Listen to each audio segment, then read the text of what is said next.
আমরা যদি রাজধানীকে চিন্তা করি, আমরা রাজধানীর পার্শ্ববর্তী একটু বেশি সবুজ আছে এরকম একটা জায়গার কথা চিন্তা করি, দুইটি জায়গার মধ্যে যদি আমরা তুলনা করি, আমরা যেটা বলতে চাচ্ছি, এটা কংক্রিটের আচ্ছাদিত একটা এলাকা এবং একটা সবুজ অথবা হচ্ছে জলাশয় আছে, পরিষ্কার পানি আছে, এরকম একটা যদি জায়গার সাথে তুলনা করি, আমরা দেখতে পাই 2-3 ডিগ্রি সেলসিয়াস তাপমাত্রা প- কি হয়, দুইটির মধ্যে ব্যতিক্রম দেখা যায়। অর্থাৎ জল আচ্ছাদিত এবং সবুজ আচ্ছাদিত জায়গায় তাপমাত্রা কম, অপেক্ষাকৃত কম। এটা হচ্ছে একটা বিষয়। দ্বিতীয় বিষয় হচ্ছে যে এখানে অতি উষ্ণতা বা কংক্রিট আচ্ছাদিত যে এলাকায়, সেখানে যে আমরা অনেক বেশি তাপমাত্রা অনুভব করছি, যেই তাপমাত্রাটা আমরা পর্যবেক্ষণ করছি তার চেয়ে বেশি তাপমাত্রা অনুভব করছি। মানে আমরা যদি 40 ডিগ্রি বা 40.4 ডিগ্রি, যেটা এই বছরে ঢাকা শহরে সর্বোচ্চ, সেটা যদি বলি, কিন্তু ফিল্ড লাইক দেখা যাবে কি সেটা 42 বা 43 ডিগ্রি। অনেকটা মরুভূমির মতো আমরা অবস্থায় চলে যাচ্ছি। আমাদের যদি জলাশয় থাকতো তাহলে জল কি হতো, এই অনেক তাপের কারণে সেটা বাষ্প হতো, বাষ্প হলে সেটা কিন্তু পরিবেশে আলাদাভাবে হচ্ছে পরিবেশটাকে কিছুটা হলেও কুলিং এ সাহায্য করতো। এখন কিন্তু সেটা নাই, যা কিছু আছে সেটা কিন্তু দূষিত পানি। তো দূষিত পানির থেকে ধরেন আরো কেমিক্যাল বা অন্যান্য কিছু, তারপর আছে হচ্ছে বায়ু দূষণ, এরকম নানাবিধ কারণে হচ্ছে আমাদের অস্বস্তি গুলাকে বাড়িয়ে তুলছে। অনেকগুলা আবহাওয়াজনিত এই ধরনের পরিস্থিতিকে দুর্যোগ হিসেবে ঘোষণা করেছি, কিন্তু দুঃখের বিষয় হচ্ছে আমরা তাপ প্রবাহজনিত যে দুর্যোগ হচ্ছে, সেটা কিন্তু এখনো দুর্যোগ হিসেবে ঘোষণা করা হয় নাই। দুর্যোগ হিসেবে ঘোষণা করলে লাভ কি? দুর্যোগ হিসেবে ঘোষণা করলে যে লাভটি হয় সেটা হচ্ছে এই এই বিষয়টার প্রতি মনোযোগ বৃদ্ধি পাবে, সচেতনতা কার্যক্রম বৃদ্ধি পাবে, মানুষের কমিউনিটির মধ্যে একটা সচেতনতা তৈরি হবে। তা একটা হচ্ছে জলীয় বাষ্প ঠিক গরমের তীব্রতা বাড়ায় না, অস্বস্তি বাড়ায়।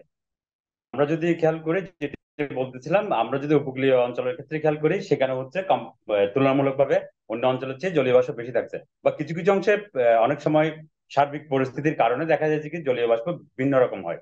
যদি জলীয় বাষ্প কম থাকে তখন হচ্ছে কি অস্বস্তিটা কম, তুলনামূলকভাবে কম থাকে। কিন্তু জলীয় বাষ্প যদি বেড়ে যায় তাহলে গরমের কারণে কি হয়, অস্বস্তিতে বেড়ে, অনেক বেশি বেড়ে যায়। কারণ আমরা যদি একটু পুরোনো দিনের দিকে তাকাই বা আমরা যদি আমাদের শৈশবের দিকে তাকাই, আমরা দেখতে পেতাম কি মানুষ যখন খুব গরম অনুভব করতো, মানুষ কিন্তু ঘরের পরিবর্তে বাইরে থাকতে পছন্দ করতো। বাইরে কিভাবে থাকতো?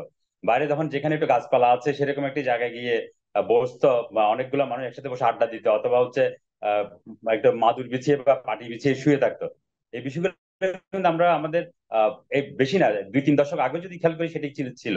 তার মানে কি, এটা মানুষের যে চিরাচরিত যে অভ্যাসগুলা, সেই অভ্যাসে দেখতে পাচ্ছি গাছপালা যেখানে বেশি আছে বা একটু বৃক্ষ আচ্ছাদিত জায়গায়, সেখানে মানুষ কিন্তু একটু বিরাম পাচ্ছে, বিশ্রাম পাচ্ছে। এটা হচ্ছে একটা বিষয়। দ্বিতীয় বিষয় হচ্ছে সবুজ প্রকৃতি যদি থাকে, সেটি একটা স্বস্তিকর পরিবেশ তৈরি করে, সেইটি হচ্ছে পারিপার্শ্বিক তাপমাত্রাকে কমিয়ে দেয়। চাইলে তো এখন গাছ লাগানো যাবে না, আসলে শহরে তো এখন গাছ লাগানোর মতো পরিস্থিতি নাই। শহরে গাছ লাগানোর যে পরিস্থিতি আছে সেটা হচ্ছে সেই রাস্তাগুলো অনেকটা বা সেই পরিসরগুলো অনেকটা সরকারের নিয়ন্ত্রণে বা বিভিন্ন কর্তৃপক্ষের নিয়ন্ত্রণে, সেটা তাদেরকে করতে হবে।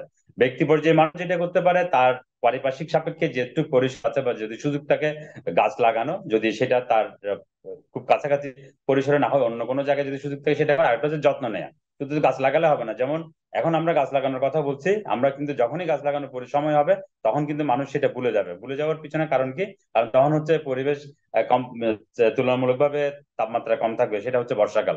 তো বর্ষাকালে মানুষের যখন প্রয়োজন হবে গাছ লাগানো, সেটা কিন্তু তখন হয়তো মানুষ লাগাবে কিনা সেটা একটা বিষয় এক।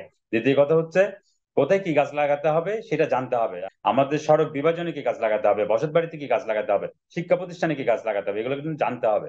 তো এই বিষয়ে যথাযথ পরামর্শ মেনে সে কাজটা করতে হবে, ব্যক্তি পর্যায়ে সেটা করা